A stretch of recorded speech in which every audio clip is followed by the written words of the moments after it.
দলের ভাঙন রুখতে মমতা বন্দ্যোপাধ্যায়ের বুধবারের সোশ্যাল মিডিয়া লাইভ নিয়ে রাজনৈতিক মহলে শোরগোল পড়ে গিয়েছে। বিশেষ করে মদন মিত্রের মতো প্রভাবশালী নেতার দল ছাড়ার ঘটনা তৃণমূলের ভিতকে আরো নড়বড়ে করে দিয়েছে। অভিষেক বন্দ্যোপাধ্যায়কে বাঘের মতো লড়াকু হিসেবে তুলে ধরে তিনি যে বার্তা দেওয়ার চেষ্টা করেছেন তাকে রাজনৈতিক পর্যবেক্ষকদের একাংশ ব্যর্থতা ঢাকার মরিয়ার চেষ্টা হিসেবেই দেখছেন।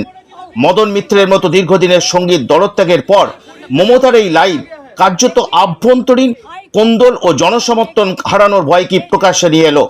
দলত্যাগীদের বেইমান বা সস্তা অজুহাত খোঁজার দোষে দুষ্ট বলে দাগিয়ে দেওয়াটা আসলে তৃণমূলের বর্তমান রাজনৈতিক দেউলিয়াপনার প্রতিফলন। মদন মিত্রের মতো জনপ্রিয় নেতার সরে যাওয়া প্রমাণ করে যে দলের অন্দরে অভিষেক বন্দ্যোপাধ্যায়ের আধিপত্য নিয়ে অসন্তোষ এখন আর গোপন নেই। 97 বা 2004-এর সংগ্রামের কথা বারবার মনে করিয়ে দিয়ে মমতা কি আসলে বর্তমানে জনবিচ্ছিন্নতাকে আড়াল করার চেষ্টা করছেন? মদন মিত্রের মতো ব্যক্তিত্বদের বিদায় এবং একে একে দলের সিনিয়র নেতাদের বেরিয়ে যাওয়া তৃণমূলের জন্য বড় অশুভ সংকেত। শূন্য থেকে শুরুর এই দাবি কি কর্মীদের চাঙ্গা করতে পারবে, নাকি এই বিদায়ের মিছিল আরো বড় কোনো সংকটের পূর্বাভাস? তা এখন বড় প্রশ্ন। চলুন মমতা বন্দ্যোপাধ্যায় কি বলছে শুনি। অভিষেক অনেক খারাপ আপনাদের কাছে, বাহানা হয়ে গেছে ওটা। তো অভিষেকের বউ যদি 1.5 বছরের বাচ্চাকে নিয়ে সিবিআই অফিসে যেতে পারে সাক্ষী দিতে, তাকে ডেকে পাঠানো হয়েছিল, তখন আপনাদের মনে নেই? আজকে আমি যখন ফেসবুক করছি সেদিনও ডেকে পাঠানো হয়েছে, 25টা 30টা কেস দেয়া হয়েছে। সে তো সহ্য করছে, একটু সেটিং করে নিলে সব থেকে রিলিফ হতে পারত।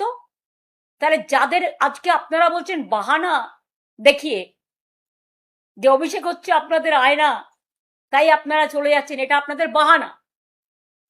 অভিষেকের সব অন্যায় ক্ষমা হয়ে গেছে যদি আপনাদের চোখে কোনো অন্যায়ও করে থাকে। যে সে আজকে লড়ে যাচ্ছে বাঘের মতো, এরাই লড়বে। তার কারণ এরা 50 বছর আগামী দিন রাজনীতি করবে। আর আমাকে আপনারা যাই ভাবুন, আমার এজ নিয়ে আপনাদের চিন্তা করতে হবে না।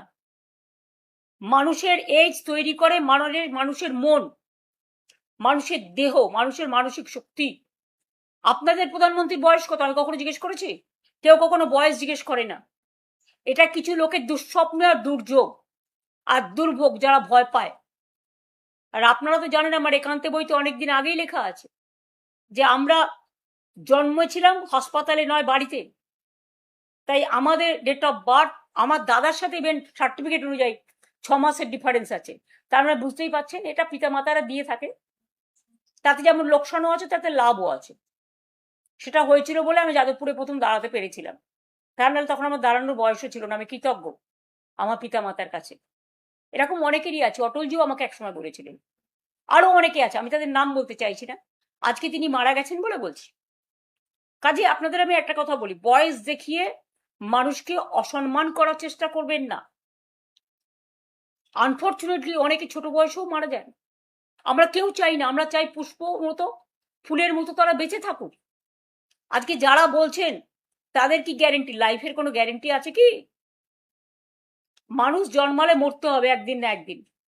আপনারা তো ইলেকশনের রেজাল্ট বেরোবার দিন আমার বাড়ির সামনে দাঁড়িয়ে মিছিল করে লুম্পেনরা বলেছিলেন হার্ট অ্যাটাক হয়ে মারা যাক।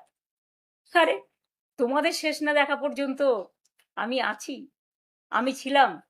মানুষের ভালোবাসায় থাকবো এবং কর্মীদের ভালোবাসায় থাকবো, আর লড়বো, গড়বো, বাঁচবো। আর আমার যা কর্মীরা আছে এনাফ, এবং অনেক নতুন ছেলে মেয়েরাও জয়েন করছে, আমি তাদের আহ্বান জানাবো। পুরনোরা যারা চলে গেছেন তারাও ফিরে আসুন।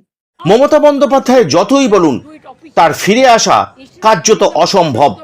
15 বছরের রাজত্বে দুর্নীতি আর অপশাসনের ফলে বাংলার মানুষ তাকে বর্জন করেছে। তাই তিনি যতই স্বপ্ন দেখুন আর কখনো সমহিমার ফিরবেন না বলছেন রাজনৈতিক মহল। Rajib Dutta, RDB news, Kolkata.